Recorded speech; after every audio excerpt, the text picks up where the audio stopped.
ജിഷ കൊലപാതക കേസ് അന്വേഷണ പുരോഗതി വിലയിരുത്താൻ ഡിജിപി ലോക്നാഥ് ബെഹ്റ പെരുമ്പാവൂരിലെത്തി. ബെഹ്റ കൊല്ലപ്പെട്ട ജിഷയുടെ വീട്ടിലും പരിസരത്തും പരിശോധന നടത്തി. അന്വേഷണം മാജിക് അല്ലെന്നും ശരിയായ ദിശയിലാണ് അന്വേഷണമെന്നും ഡിജിപി പറഞ്ഞു. കേസ് ഡിറ്റക്ട് ആയ ശേഷം മാത്രം അതൊന്നും എന്താ ക്രൂഷ്യൽ ഇമ്പോർട്ടൻ്റ് അങ്ങ് പറയാം. ഇൻവെസ്റ്റിഗേഷൻ ഇപ്പോൾ നടക്കുന്നുണ്ടോ? ഞങ്ങൾ ഇത് തെളിയിക്കാൻ വേണ്ടിയിട്ടാണോ വളരെ ഒരു ഫോക്കസ്ഡ് രീതിയിൽ ഞങ്ങൾ നോക്കാം.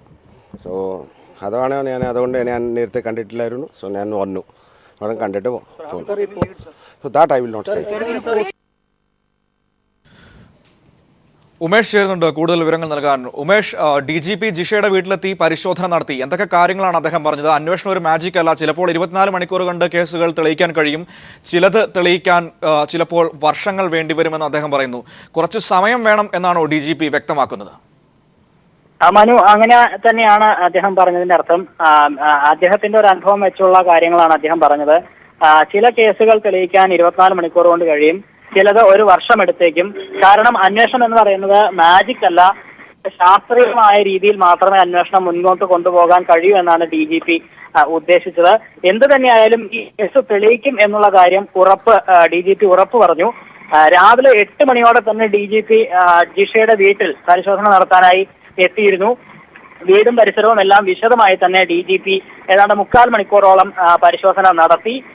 ഇതിനുശേഷം DGP ഈ കേസ് രജിസ്റ്റർ ചെയ്തിട്ടുള്ള കുറുപ്പമ്പടി പോലീസ് സ്റ്റേഷനിലേക്കാണ് DGP പോയിട്ടുള്ളത്. അവിടെ അന്വേഷണ ഉദ്യോഗസ്ഥരുമായി DGP ഇപ്പോൾ കുറുപ്പമ്പടി സ്റ്റേഷനിൽ അദ്ദേഹം സംസാരിക്കുകയാണ്. ഒരുപക്ഷെ ഇതിനുശേഷം ജിഷയുടെ അമ്മയെ നേരിട്ട് കാണാനുള്ള സാധ്യതയുമുണ്ട്. എന്തു തന്നെയായാലും അദ്ദേഹത്തോട് ചോദിക്കുമ്പോൾ അതൊന്നും തന്നെ അദ്ദേഹം മറുപടി പറയാൻ തയ്യാറായിട്ടില്ല. കാരണം ഇത് അന്വേഷണമായതുകൊണ്ട് തന്നെ കൂടുതൽ കാര്യങ്ങൾ വെളിപ്പെടുത്താൻ കഴിയില്ല. ഏതായാലും ഈ കേസിൽ മേൽനോട്ടം വഹിക്കുമെന്ന് DGP നേരത്തെ തന്നെ വ്യക്തമാക്കിയതാണ്. അതിന്റെ അടിസ്ഥാനത്തിലാണ് DGP ഇന്നലെ തന്നെ കൊച്ചിയിൽ എത്തിയത്. കൊച്ചിയിലെത്തിയ ശേഷം ആദ്യം ആലുവ പോലീസ് ക്ലബിലേക്കാണ് ഇന്നലെ പോയിരുന്നത്. പോലീസ് ക്ലബിൽ ഈ കേസിന് മേൽനോട്ടം നേതൃത്വം നൽകുന്ന ADGP B സന്ധ്യയുടെ നേതൃത്വത്തിലുള്ള അന്വേഷണ സംഘവുമായി ഇന്നലെ തന്നെ DGP വിശദമായ ചർച്ച നടത്തുകയും അന്വേഷണ പുരോഗതി വിലയിരുത്തുകയും ചെയ്തിരുന്നു. DGP ആയതിനു ശേഷം ഈ സ്ഥലം അദ്ദേഹം സന്ദർശിച്ചിട്ടുണ്ടായിരുന്നില്ല. അതിനുവേണ്ടിയാണ് ഇപ്പോൾ ഈ സ്ഥലം വിശദമായി പരിശോധിക്കുകയും മറ്റും ചെയ്തത്. ഇതിനുശേഷം ഇപ്പോൾ കുറുപ്പമ്പടി പോലീസ് സ്റ്റേഷനിലാണ് അദ്ദേഹം ചർച്ച നടത്തുകയാണ്. അതിനുശേഷം ഒരു പക്ഷേ ജിഷയുടെ അമ്മയെയും നേരിട്ട് കണ്ടേക്കാം. തീർച്ചയായിട്ടും നന്ദി ഉമേഷ്. ജിഷ കൊലപാതക കേസ് അന്വേഷണ പുരോഗതി വിലയിരുത്താൻ DGP ലോക്നാഥ് ബെഹ്റ പെരുമ്പാവൂരിലെത്തി. ജിഷയുടെ ബന്ധുക്കളെയും DGP സന്ദർശിക്കുന്നു. ഒപ്പം തന്നെ ഒരുപക്ഷെ ജിഷയുടെ അമ്മയെയും കാണാൻ സാധ്യതയുണ്ട് എന്നാണ് ഉമേഷ് പെരുമ്പാവൂരിൽ നിന്നും നൽകിയ വിവരങ്ങൾ. മറ്റു വാർത്തകളിലേക്ക്.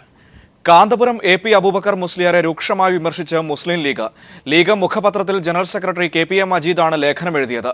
സമുദായത്തെ സംഘപരിവാർ പാളയത്തിലെത്തിക്കുന്ന നികൃഷ്ട നീക്കമാണ് കാന്തപുരത്തിന്റെ നേതൃത്വത്തിൽ താമര സുന്നികൾ ചെയ്യുന്നതെന്നും ലീഗ് നിലപാട് വ്യക്തമാക്കുന്നു. സംഘ് പരിവാറിന് വേണ്ടി പ്രവർത്തിക്കുന്ന മുസ്ലിം പണ്ഡിതൻ എന്നാണ് league general secretary KPA Majeed Kanthapuram Aboobacker മുസ്ലിയാരെ ഇന്ന് വിശേഷിപ്പിച്ചത്. ഒരു മുസ്ലിം പണ്ഡിതൻ ഇത്രയേറെ തരം താഴുന്നത് ആദ്യമെന്നാണ് ലീഗ് ജനറൽ സെക്രട്ടറിയുടെ ലേഖനത്തിൽ പറയുന്നത്. ലീഗ് മുഖപത്രത്തിലെ ലേഖനത്തിൽ കാന്തപുരത്തിനെതിരെ കഠിന വിമർശനങ്ങളാണ് ഉടനീളം ഉയർത്തുന്നത്. വ്യക്തിപരമായ വലിയ നേട്ടങ്ങൾക്കും സംഘടനാപരമായ ചെറിയ നേട്ടങ്ങൾക്കും വേണ്ടി മഞ്ചേശ്വരത്ത് BJP സ്ഥാനാർത്ഥിക്ക് കാന്തപുരം വോട്ടുമറിച്ചു എന്ന് KPA മജീദ് ഇന്ന് എഴുതുന്നു. തുടർന്ന് അങ്ങോട്ടുള്ള വിമർശനങ്ങൾ ഇങ്ങനെ: ഓരോ തിരഞ്ഞെടുപ്പിലും ആർക്കാണ് തങ്ങളുടെ വോട്ടെന്ന് പറയാതെ കാന്തപുരം ജയിച്ചവനെ പിന്തുണച്ച് പിന്നീട് പറയും. ലീഗിനോട് പോലും ഇത്തരത്തിൽ പെരുമാറിയിട്ടുണ്ട്. വ്യക്തിപരമായ വലിയ താൽപ്പര്യങ്ങൾക്കും സംഘടനാപരമായ ചെറിയ നേട്ടങ്ങൾക്കും വേണ്ടി ആണ് മഞ്ചേശ്വരത്ത് BJPക്ക് കാന്തപുരം വോട്ടുമറിച്ചത്. കേരളത്തിലെ മുസ്ലിം ജനവിഭാഗങ്ങൾക്കിടയിൽ അഭിപ്രായ വ്യത്യാസങ്ങൾ ഉണ്ടാക്കി വിഭാഗീയത സൃഷ്ടിച്ച് ഒരു കൂട്ടം ആൾക്കാരെ സംഘപരിവാർ ആലയത്തിലേക്ക് കൊണ്ടുപോകുന്ന കാന്തപുരത്തിന്റെ നികൃഷ്ട നീക്കങ്ങൾ എന്നും KPA മജീദ് ലേഖനത്തിൽ വിമർശിക്കുന്നു.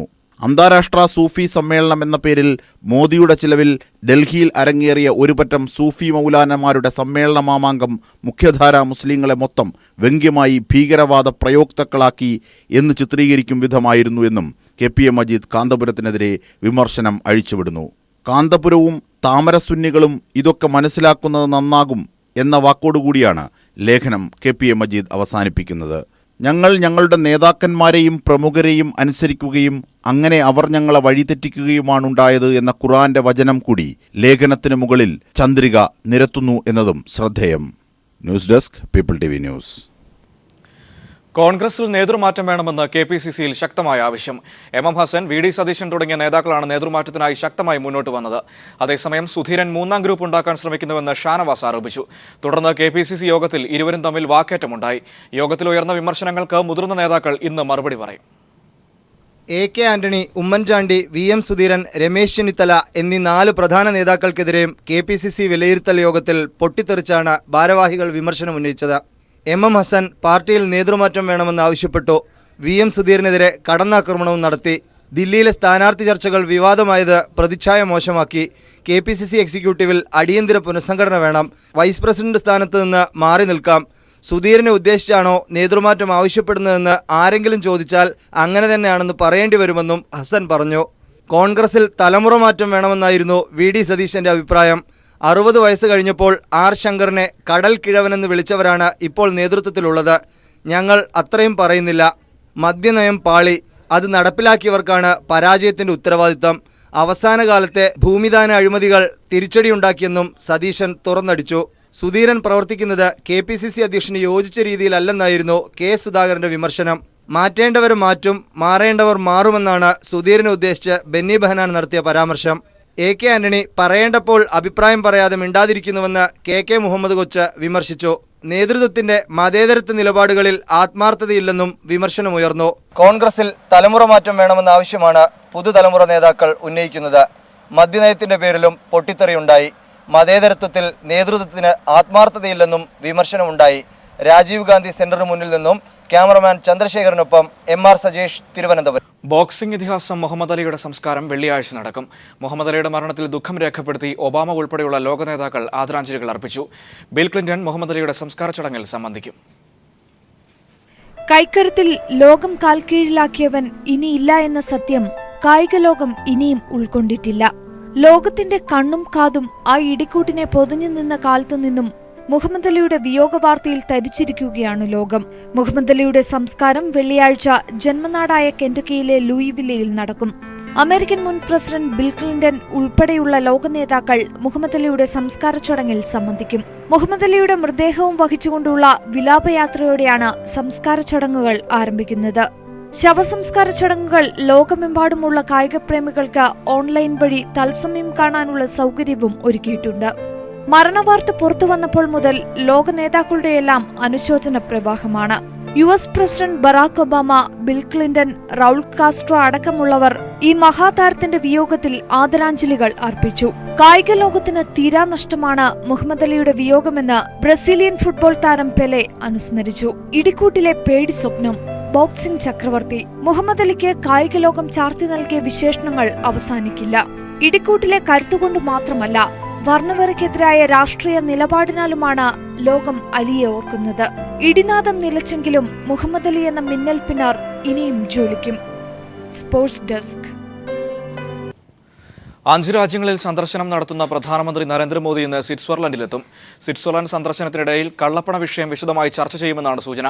കള്ളപ്പണ വിഷയത്തിൽ സ്വിസ് അധികാരികളുമായി നിരന്തരം ബന്ധപ്പെടുന്നുണ്ടെന്നാണ് സർക്കാർ അവകാശവാദം. ശനിയാഴ്ചത്തെ അഫ്ഗാൻ സന്ദർശനത്തിന് ശേഷമാണ് നരേന്ദ്രമോദി ഇന്ന് സ്വിറ്റ്സർലൻഡിലെത്തുന്നത്. കള്ളപ്പണ വിഷയം സ്വിറ്റ്സർലൻഡ് സന്ദർശനത്തിനിടയിൽ വിശദമായി ചർച്ചയാകുമെന്നാണ് സൂചന. വിദേശ ബാങ്കുകളിൽ കള്ളപ്പണ നിക്ഷേപമുള്ള 1600 ഇന്ത്യക്കാരുടെ പേര് വിവരങ്ങൾ പുറത്തുവന്നിരുന്നു. കള്ളപ്പണ നിക്ഷേപകരായ ഇന്ത്യക്കാരെ കണ്ടെത്താൻ കേന്ദ്ര സർക്കാർ രൂപീകരിച്ച പ്രത്യേക അന്വേഷണ സംഘത്തിന് കാര്യമായി പുരോഗതി കൈവരിക്കാനായിട്ടില്ല. കള്ളപ്പണം തിരിച്ചുകൊണ്ടുവരുമെന്ന പ്രധാനമന്ത്രിയുടെ വാഗ്ദാനം ഇതുവരെ പാലിക്കാത്തതിലുള്ള കടുത്ത വിമർശനത്തിനിടയിൽ കൂടിയാണ് കൂടിക്കാഴ്ച. കള്ളപ്പണ വിഷയത്തിൽ സ്വിസ് അധികാരികളുമായി നിരന്തരം ബന്ധപ്പെടുന്നുണ്ടെന്നാണ് വിദേശകാര്യ സെക്രട്ടറി S ജയശങ്കർ കഴിഞ്ഞ ദിവസം വ്യക്തമാക്കിയത്. ഇരട്ട നികുതി ഒഴിവാക്കൽ കരാർ പ്രകാരം ചർച്ച പുരോഗമിക്കുന്നതിനിടയിലാണ് ഇന്ന് മോദി സ്വിറ്റ്സർലൻഡിലെത്തുന്നത്. NSG അംഗത്വത്തിനായി സ്വിറ്റ്സർലൻഡിന്റെ പിന്തുണയും ഇന്ത്യ തേടും. തുടർന്ന് തിങ്കളാഴ്ച പ്രധാനമന്ത്രി വാഷിംഗ്ടണിലേക്ക് തിരിക്കും. News bureau, Delhi.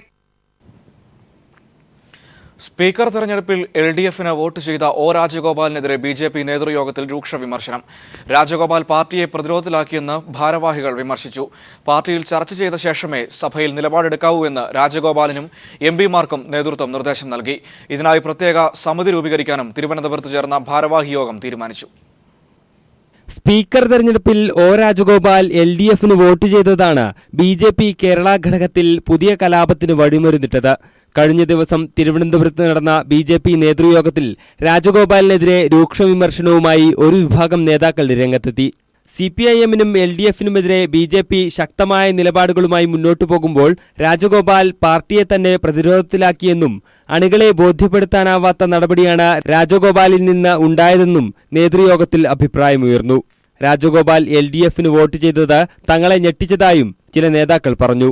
ഈ സാഹചര്യത്തിൽ പാർട്ടിയിൽ ചർച്ച ചെയ്ത ശേഷമേ ഇനി സഭയിൽ നിലപാടെടുക്കാവൂ എന്ന് രാജഗോപാലിനോടും MP-മാരായ സുരേഷ് ഗോപി, റിച്ചാർഡ് ഹേ എന്നിവരോടും നേതൃത്വം നിർദ്ദേശിച്ചു. സഭയിലെടുക്കേണ്ട നിലപാട് സംബന്ധിച്ച മാർഗനിർദ്ദേശം നൽകാൻ പ്രത്യേക സമിതിക്ക് രൂപം നൽകാനും യോഗം തീരുമാനിച്ചു. സ്പീക്കർ തെരഞ്ഞെടുപ്പിൽ രാജഗോപാൽ LDFന് വോട്ട് ചെയ്തത് മനസാക്ഷിക്കനുസരിച്ചാണെന്നും അതിന് അദ്ദേഹത്തിന് സ്വാതന്ത്ര്യമുണ്ട് എന്നുമായിരുന്നു BJP നേതൃത്വത്തിന്റെ നേരത്തെയുള്ള നിലപാട്. News bureau, Thiruvananthapuram. ഇന്ന് ലോക പരിസ്ഥിതി ദിനം. അനധികൃത വനം വന്യജീവി ഉൽപ്പന്നങ്ങളുടെ വിൽപ്പന തടയാനുള്ള ആഗോള ക്യാമ്പയിന് തുടക്കം കുറിക്കുകയാണ് ഈ വർഷത്തെ പരിസ്ഥിതി ദിന മുദ്രാവാക്യമായി ഐക്യരാഷ്ട്രസഭ. ഇനിയും മരിക്കാത്ത ഭൂമി നിന്നാസന്ന മൃതിയിൽ നിനക്കാത്മശാന്തി. സൂര്യകിരണം താഴെ വീഴാത്തത്രയും ഇടതൂർന്ന വനം, വൃക്ഷങ്ങളിലേക്ക് ഇറുകിപ്പടർന്ന വള്ളിപ്പടർപ്പുകൾ, തളിരിട്ടു നിൽക്കുന്ന ലതകൾ, ചീവീടുകളുടെ സിംഫണി, കുയിലിന്റെ ചിറകടി, ഇഴയുന്നതും നടക്കുന്നതും ചീറിപ്പായുന്നതുമായ ജീവജാലങ്ങൾ. പ്രകൃതി ഒരനുഭവമാണ്. നഷ്ടമായിക്കൊണ്ടിരിക്കുന്ന പച്ചപ്പിനെയും ഇല്ലാതായിക്കൊണ്ടിരിക്കുന്ന ആവാസ വ്യവസ്ഥയെയും വറ്റിവരളുന്ന പുഴകളെയും ഓസോൺ പാളികളിലെ വിള്ളലിനെയും ആഗോള താപനത്തെയുമെല്ലാം ഓർമ്മിപ്പിച്ചുകൊണ്ടാണ് ഓരോ പരിസ്ഥിതി ദിനവും കടന്നുപോകുന്നത്. ഒപ്പം ഇതെല്ലാം മനുഷ്യന്റെ കടന്നുകയറ്റത്തിന്റെ ഫലങ്ങളാണെന്ന് അടിവരയിടുകയും ചെയ്യുന്നു. ഉൽപാദനവും ഉപഭോഗവും ചൂഷണവും ഇതേ തോതിൽ തുടരുകയാണെങ്കിൽ നമുക്ക് നിലനിൽക്കാൻ ഒരു ഭൂമി മതിയാവില്ല. ഇവിടുത്തെ വിഭവങ്ങളും മതിയാവില്ല. ജീവജാലങ്ങൾ കടുത്ത വറുതിയിലേക്ക് പോകേണ്ടി വരുന്ന ഭയാനകമായ ഭാവിയിലേക്ക് വിരൽ ചൂണ്ടുകയാണ് ഓരോ പരിസ്ഥിതി ദിനവും. വനം വന്യജീവി ഉൽപ്പന്നങ്ങളുടെ അനധികൃത വ്യാപാരം തടയാനുള്ള ആഹ്വാനമാണ് ഐക്യരാഷ്ട്രസഭയുടെ ഈ വർഷത്തെ പരിസ്ഥിതി ദിന സന്ദേശം. മാംസത്തിനും രോമത്തിനുമൊക്കെയായി ആനയും ആമയും തിമിംഗലവുമൊക്കെ വൻതോതിൽ കൊല്ലപ്പെടുന്നതായി ഐക്യരാഷ്ട്രസഭ നിരീക്ഷിക്കുന്നു. ആവാസ വ്യവസ്ഥയുടെ തന്നെ താളം തെറ്റിക്കുന്ന ഇത്തരം ചെയ്തികൾക്കെതിരെ ആഗോളതലത്തിൽ ക്യാമ്പയിനുകൾ സംഘടിപ്പിക്കാനും ഐക്യരാഷ്ട്രസഭ ആഹ്വാനം ചെയ്യുന്നു. ഇടിച്ചു നിരത്തിയ കുന്നുകളും വാരിയെടുത്ത മണലും വെട്ടിനിരത്തിയ മരങ്ങളും പകരം തന്നാൽ തിരികെ പോകാമെന്ന് പറയുന്ന വേനൽ ചൂടിനെ പോലെ തിരിച്ചറിവുണ്ടാകാൻ ഇനിയും വൈകിയാൽ ഈ കടന്നുകയറ്റത്തിന് നാം വലിയ വില നൽകേണ്ടി വരും. ഒരിറ്റ് ദാഹജലത്തിനായും ജീവശ്വാസത്തിനു വേണ്ടിയും. News desk.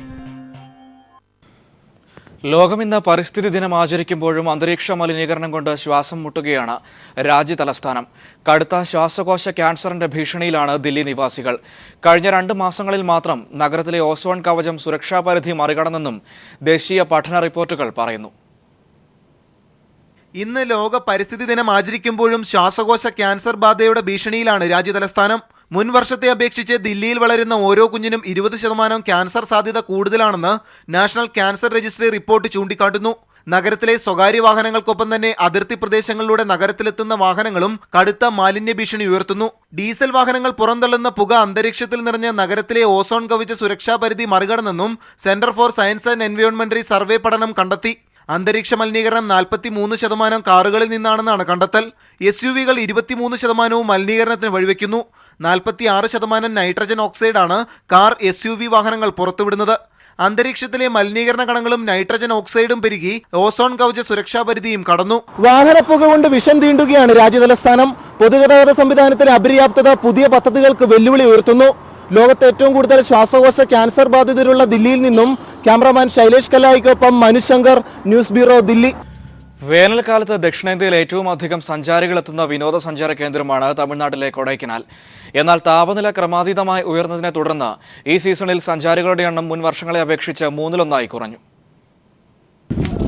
March, April, May മാസങ്ങളാണ് കൊടൈക്കനാലിലെ സീസൺ. കൊടുംചൂടിൽ നിന്ന് രക്ഷ തേടി രാജ്യത്തിൻ്റെ എല്ലാ ഭാഗങ്ങളിൽ നിന്നുമുള്ള സഞ്ചാരികൾ സീസണിൽ കൊടൈക്കനാലിലേക്ക് ഒഴുകാറുണ്ട്. എന്നാൽ ഇത്തവണ മുൻ വർഷങ്ങളെ അപേക്ഷിച്ച് സഞ്ചാരികളുടെ എണ്ണം 3/1 കുറഞ്ഞു. പഴയതുപോലെ സഞ്ചാരികളെ ആകർഷിക്കാൻ കൊടൈക്കനാലിലെ കാലാവസ്ഥയ്ക്ക് സാധിക്കുന്നില്ല. ആഗോളതാപനം എന്ന പ്രതിഭാസം ഈ മലകളിലും പ്രകടമാണ്. അന്തരീക്ഷത്തിലെ താപനില കുതിച്ചുയർന്നതോടെ കൊടൈക്കനാലിലെ വേനൽക്കാലവും ചൂടിലമർന്നു. வெயில் ஜாஸ்தி கொடைக்கானல் மேக்ஸிமம் குளிர் கம்மியான்னு சொல்லிட்டு கொடைக்கானல் வராங்க. எல்லாம் மழை பெய்யறதுனால ஆக்சுவலாக மழை இல்லாதனால யாருமே இங்கே வரது கிடையாது. സീസണിൽ പല ഹോട്ടലുകളും ഒഴിഞ്ഞുകിടക്കുകയായിരുന്നു. സഞ്ചാരികളുടെ ഒഴുക്ക് കുറഞ്ഞതോടെ ടൂറിസ്റ്റ് ഗൈഡുകൾ, ടാക്സി ഡ്രൈവർമാർ, വഴിവാണിഭക്കാർ എന്നിങ്ങനെയുള്ള തൊഴിലവസരങ്ങളുടെ എണ്ണവും ഗണ്യമായി കുറഞ്ഞു. ടൂറിസ്റ്റുകളുടെ എണ്ണം കുറഞ്ഞതോടെ കൊടൈക്കനാലിലെ തൊഴിൽ സാധ്യതകളും കുറഞ്ഞു. കാലാവസ്ഥാ വ്യതിയാനം എങ്ങനെ തൊഴിൽ സാധ്യതകൾ ഇല്ലാതാക്കുന്നു എന്നതിൻ്റെ ഉത്തമ ഉദാഹരണമാണ് ഇന്ന് കൊടൈക്കനാൽ. കൊടൈക്കനാലിൽ നിന്ന് പീപ്പിൾ ടിവിക്ക് വേണ്ടി കെ രാജേന്ദ്രൻ. വനനശീകരണത്തിനെതിരെ വേറിട്ട ബോധവൽക്കരണവുമായി ഒരു കൂട്ടം യുവാക്കൾ രംഗത്ത്. മരം എന്ന പേരിൽ മ്യൂസിക് വീഡിയോ നിർമ്മിച്ച നവമാധ്യമങ്ങളിലൂടെ പ്രചരിപ്പിച്ചാണ് ഇവർ ബോധവൽക്കരണം നടത്തുന്നത്. കായെടുത്ത് പഴമെടുത്ത് പൂപ്പറിച്ച് ഇലപറിച്ച് തണ്ടൊടിച്ച് കൊമ്പൊടിച്ച് തോലെടുത്ത് തടിമുറിച്ച് വേറെടുത്ത് വിരുതെടുത്തു തലയെടുത്തു തലയെടുത്തു തലയെടുത്തു തലയെടുത്തു തലയെടുത്തു. കഴിഞ്ഞ 1.5 പതിറ്റാണ്ടിനുള്ളിൽ 3500 ഹെക്ടർ വനമാണ് നശിപ്പിക്കപ്പെട്ടത്. ഇത് പ്രകൃതിയിൽ വലിയ അസന്തുലിതാവസ്ഥ സൃഷ്ടിച്ചുവെന്ന തിരിച്ചറിവാണ് ഇത്തരമൊരു ബോധവൽക്കരണത്തെക്കുറിച്ച് ചിന്തിച്ചതെന്ന് മ്യൂസിക് വീഡിയോയുടെ സ്രഷ്ടാക്കൾ പറഞ്ഞു. ശുദ്ധവായു കുപ്പിയിൽ വിൽക്കുന്ന കാലം വിദൂരമല്ലാത്ത ഈ സാഹചര്യത്തിൽ മരം എന്ന വീഡിയോ സമൂഹ മാധ്യമങ്ങളിലൂടെ പ്രചരിപ്പിക്കാനാണ് ഉദ്ദേശിക്കുന്നതെന്ന് സംവിധായകൻ ജിയോ പറഞ്ഞു. ഉള്ള മരം വെട്ടാതെ സംരക്ഷിക്കുക, അതുപോലെ കൂടുതലും മരം വെച്ച് പിടിപ്പിക്കുക. അപ്പോൾ അതിനൊരു ബോധവൽക്കരണം എന്ന നിലയിലും നമ്മൾ ഈ മരം എന്ന് പറഞ്ഞ മ്യൂസിക് വീഡിയോ ചെയ്തത്. സിബി പടിയറയുടെ വരികൾക്ക് വിനോദ് വേണുഗോപാൽ സംഗീതം നൽകി അദ്ദേഹം തന്നെയാണ് ഗാനം ആലപിച്ചിരിക്കുന്നത്. ഇടുക്കി, അതിരപ്പള്ളി, മൂന്നാർ എന്നിവിടങ്ങളിൽ ചിത്രീകരിച്ച വീഡിയോ നവമാധ്യമങ്ങളിൽ സജീവമായി കഴിഞ്ഞു. News bureau, Kochi.